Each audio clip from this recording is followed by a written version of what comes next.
So the main findings were that all the approved vaccines that we tested gave a really good immune boost, both for the antibody levels and the T cell response. The antibodies, we hope, provide immediate protection for stopping us getting coronavirus now.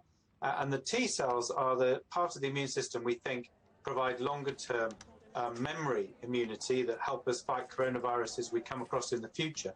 And one of the things that's quite exciting is that the T cell responses we saw were good across a number of the variants that we tested. So the original Wuhan strain that the vaccines are made from, but also the Delta strain that's predominant at the moment, and the original Beta strain that had been circulating in South Africa. The boost in the T cells against those strains were equivalent.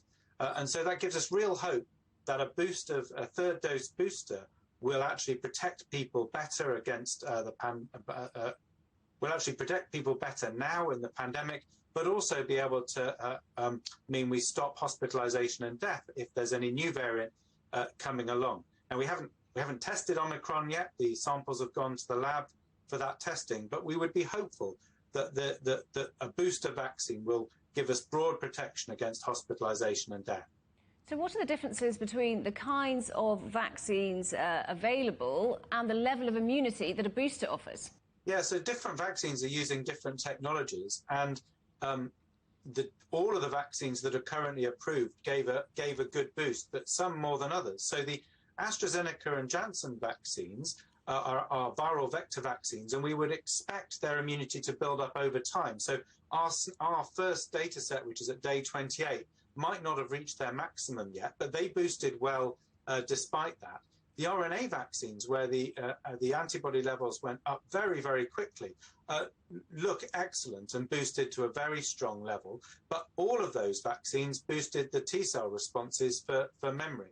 So the other thing we saw in the mRNA vaccines, so Moderna and Janssen, and remember we tested Moderna at full strength, and the deployment into the population is at half strength because of the side effect profile and Moderna's own data as well that suggests that we should be using a half dose for the booster, which is what we're doing.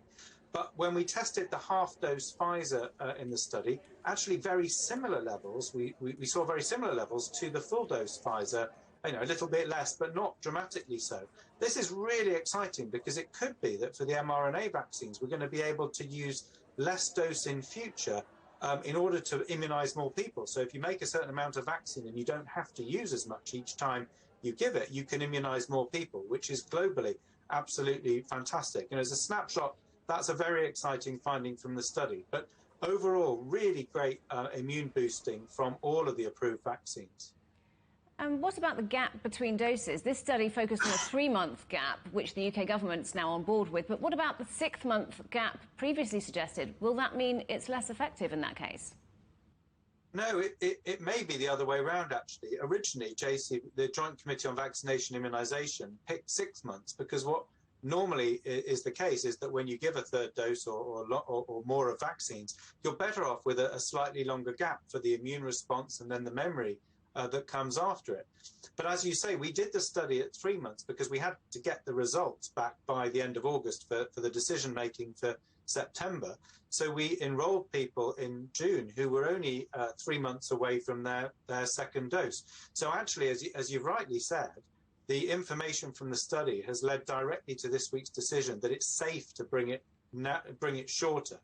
Whereas before we might have been worrying a bit that it was we shouldn't go so short and we'd be better longer. But the study today has shown that we're confident that a 3-month gap is safe and an effective thing to do.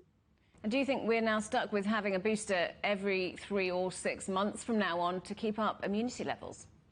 No, I think the opposite, actually. I think there's 2 or 3 things that will make boosting less frequent than that. The first is the very, very high levels of boost that we're seeing compared to the initial baseline when people entered the study. Remember, when people joined the study in June, they were already well protected from their first 2 doses, and we've boosted their immunity far higher, many timefold above that. So we're expecting the immunity to last a lot longer from the third dose, but obviously we're going to keep a track of that in the study, but we're also going to see what happens in the real world